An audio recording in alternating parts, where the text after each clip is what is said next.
Hello everyone, welcome back to CodeChef. In today's video, we are going to learn one of the most important and efficient sorting algorithms, merge sort. Merge sort is widely used in competitive programming and real-world applications because of its guaranteed performance on large data sets. As always, don't just watch, practice alongside learning. Open the CodeChef online compiler, run the code yourself, and experiment with different inputs. The link is in the description below. Let's begin. Introduction to merge sort.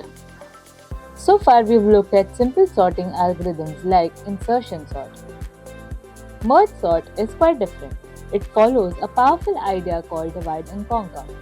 Instead of trying to sort the entire array at once, merge sort breaks the array into smaller pieces, sorts those parts, then merges them back together. The key advantage of merge sort is that it always runs in big O of n log n time, no matter how the input is arranged. This makes merge sort very efficient for large data sets. Divide, conquer, combine. This is exactly how merge sort works in three main steps. First is divide. The array is divided into two halves repeatedly until each subarray contains only one element. Conquer. Each smaller subarray is recursively sorted. A single element is already sorted by definition. And combine. The sorted subarray are merged together to form a fully sorted array. This divide and conquer strategy is exactly what gives merge sort its efficiency. Merging two sorted arrays. The most important part of merge sort is the merge step. Let's say we are given two already sorted arrays. For example, array A and B over here. We create a new array C and use these three pointers: I for array A, J for array B, and K for array C. Then we compare A and B, which is smaller. Whichever is smaller goes to array C. Then we move that pointer forward. So now step by step, let's compare 1 and 2. We place 1.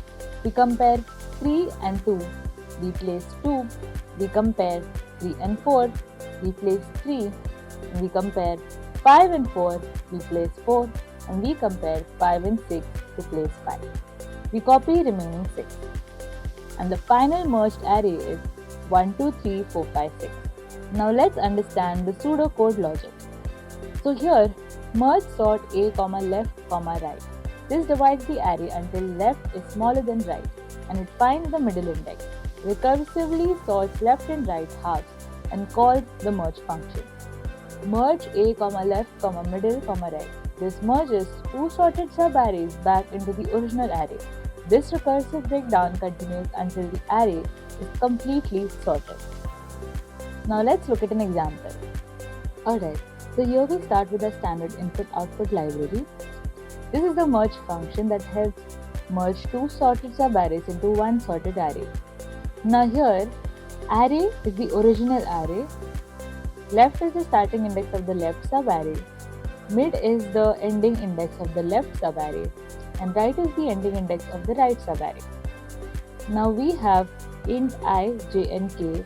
I is the index for the left temporary array, j is the index for the right temporary array, and k is the index for the original array. Now n1 is the number of elements in the left subarray and n2 is the number of elements in the right subarray.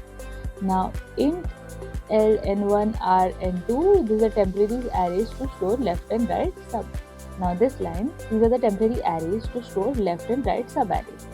Now this copies from array left middle into array L.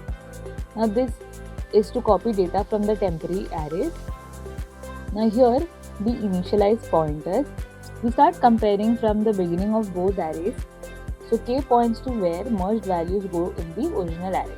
Now here we have the loop which runs until one of the arrays is fully processed. If element L is smaller, we copy it into the array. Otherwise, else we copy element from the right array. So this moves to the next index of the original array. Now we copy the remaining elements if any, and this copies the elements of the right subarray. So this sorts the array from index left to the right. This calculates the middle index safely. Alright, so this line recursively sorts the left half and this line recursively sorts the right half. Now here we merge the two sorted halves. This is our main function. Now here we have to enter the number of elements. So suppose we enter 5 and the elements we enter are 8, 2, 5, 9 and 1. So we have entered the elements as well. Now we call merge sort on the entire array and we have our sorted array that is going to be printed. Now let's run this program. As you can see, the array is sorted efficiently using merge sort. Time and space complexity. The best case is big O of n log n, average case would be big O of n log n, and the worst case would be big O of n log n. The space complexity is big O of n due to temporary arrays. Now it's your turn. Run this code on the CodeChef online compiler and change its input size and observe how merge sort performs. Try writing the merge function yourself. That's where the real learning happens. Happy coding, and I'll see you in the next video.